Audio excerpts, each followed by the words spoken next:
Leather has a rugged appeal that dates back to primitive times, when humans rubbed fats into animal skins to preserve them. Times have changed, but leather continues to endure. It's strong enough to take a lot of abuse, so it's a very tough act to follow.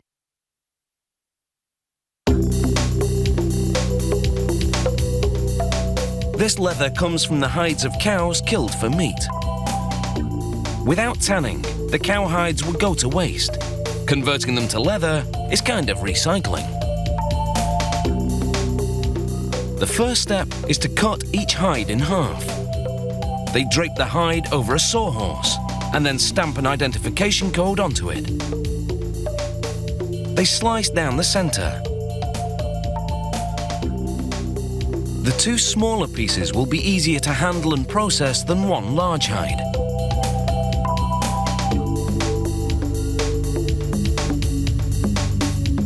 They load hundreds of the hide sections into this modified cement mixer to undergo some serious hair removal.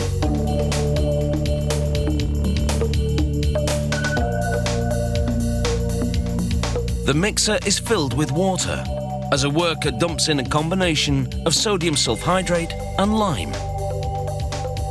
A chemical reaction strips the hairs from the hides.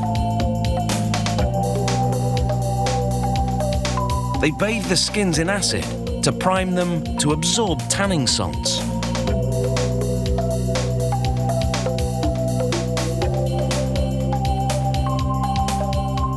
The tanning happens inside big wooden drums with prongs that keep the skins from getting tangled during the process. The chrome salts turn the hides blue as they bind to the collagen fibers of the skins. This converts them to leather.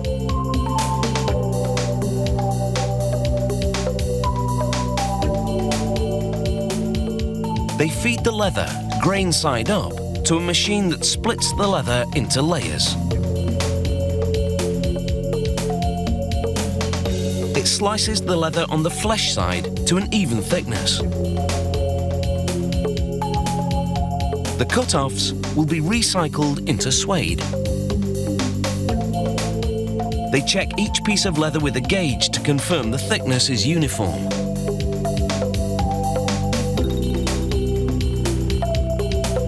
Now it's into the wooden drums for a second tanning, but this time they use a solution of vegetable extract, tree bark and water.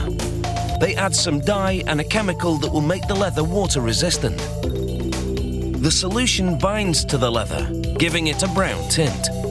It's a gentler tanning than the earlier one, and it softens the leather.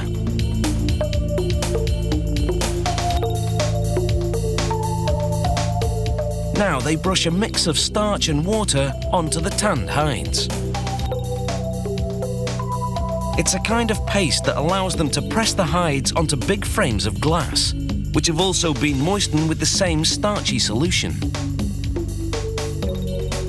Pasting the hides on glass allows them to dry flat. Wipers clean the glass between hangings, and a spray system coats it again with the starchy paste.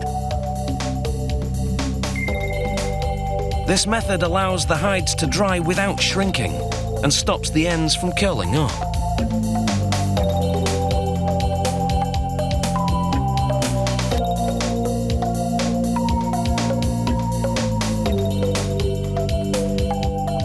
After 4 hours in a dryer, it's time to remove the hides.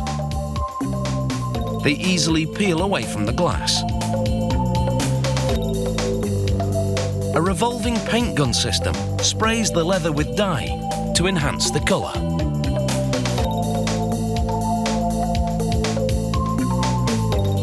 And now it's time to create some friction. A glazing jack pulls a glass cylinder over the leather repeatedly, and the abrasive action polishes it. This glass is very strong, so it can do this vigorous work without breaking. Finally, huge heated rollers smooth out any wrinkles. It's the end of the production line for this big pile of leather. It will now be the stuff that many things are made of, and it's sure to live up to its tough image.